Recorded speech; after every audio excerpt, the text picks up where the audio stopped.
Look, there are two things that you should know. One is culture, one is civilization. Civilization is the outer manifestation of something, okay? This is the outside world. Technology, family life, how offices are managed, how politics is managed. The internal side of it is called culture. So culture is actually within you. Your beliefs, your values, the way you think, this is culture. And the outside of that, it manifests, is called civilization. Your culture dictates your civilization, meaning if you have a poor culture, if your beliefs are weak, if your values are weak, your civilization will become stagnant. I'm going to quote, inshallah, tonight from Ayatollah Sayyid Khamenei's speeches. Because in Iran, since revolution, they have pushed a lot of this idea of tamaddun, civilization. And they said that our goal today is to revive this civilization. This first excerpt that I'm reading, it was the 100-year anniversary of the Hawza of Qom.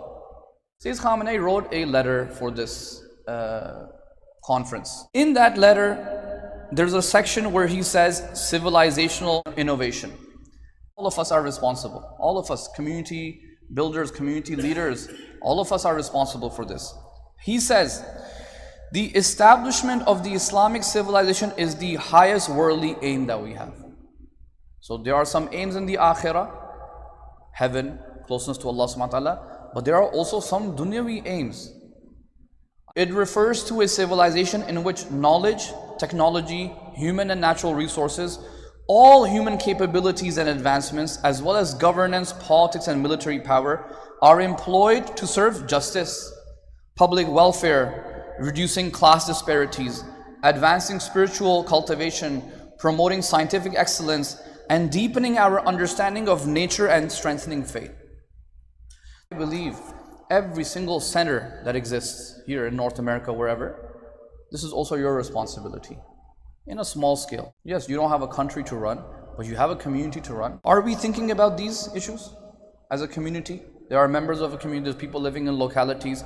What about their social justice, reducing class disparities, advancing their spiritual cultivation, promoting scientific excellence?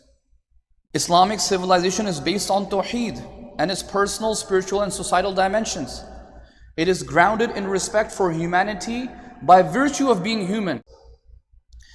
An Islamic civilization stands in opposition to today's materialistic civilization.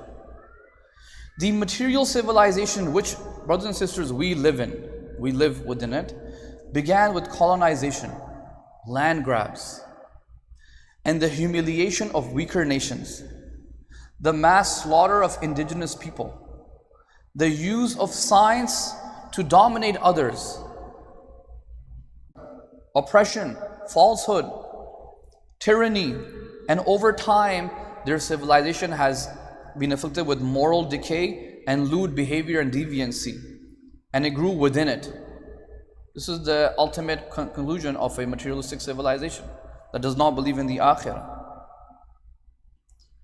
Today the fully mature and corrupt version of this twisted structure can be seen in some of the Western countries and their followers. Peaks of obscene wealth next to valleys of hunger and poverty. Power-hungry tyrants bullying whoever they can. Science being used for mass killing. Corruption in families. Even children are being corrupted. But he says, this false civilization will eventually vanish because all batil falls. He says, hey, this is going to fall eventually, and if you're within it, you're going to fall within it. So what is your duty? Number one, to assist in critiquing this falsehood. There's a civilization that has problems. Critique it. Don't just adopt it fully and just worship it. Critique it. And second, prepare a replacement civilization. Are you ready for replacing this? Do you have an alternative?